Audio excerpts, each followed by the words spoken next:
My mom trapped me in a soundproof closet and drugged me to keep me quiet, then blamed it on her mental health. You won't believe the twisted reality I lived in, where my own cries were deemed a weapon, where the simple act of breathing could cost me my next meal. All of it a monstrous lie spun by my own mother, hiding an even darker truth. Growing up, my mom had this condition she called misophonia, a genuine inability to stand loud sounds. But in her case, it didn't just annoy her, it made her seethe. My very first memory at 6 years old is of her stuffing a dirty dish towel in my mouth. Why? Because I'd taken a tumble and was crying my eyes out. Just a simple fall, and that was her response. If I ever snored too loudly, she'd blast a piercing sound horn right in my room until I jolted awake. Her twisted logic? Negative reinforcement, she called it, to cure my bad behavior. And honestly, for a long time, I actually thought I owed her thanks. Then, on my 9th birthday, she presented me with a homemade report card. It was empty, rows and rows of blank spaces. She called it the quiet points system. Suddenly, everything clicked into place. For weeks leading up to this, she'd been labeling every single food item in the kitchen with a sticky note and a number. Bread was 2 points, meat? At least 10, sometimes higher. You earned points by being quiet, and the harder it was to be quiet, the more points you got. Being silent while showering was only 3 points, but not snoring earned a solid 8.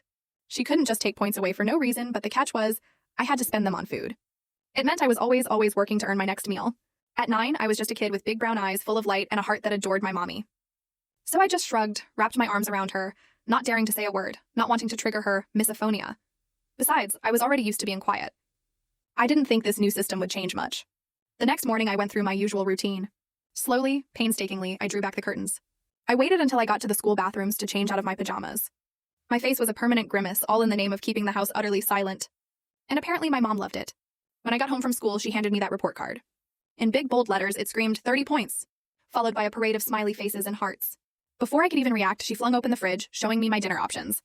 I could pretty much afford anything, except my favorite ice cream.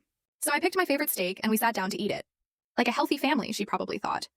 But let me tell you, it was far from that. She'd cooked the steak until it was incredibly overdone, rubbery, almost impossible to swallow without chewing super hard. And for a misophonic person, mouth sounds were my mother's absolute deadliest trigger. I tried to chew so slowly, producing as much saliva as humanly possible to break down that tough meat. After 5 excruciating minutes of painfully slow chewing just one piece, I couldn't do it anymore.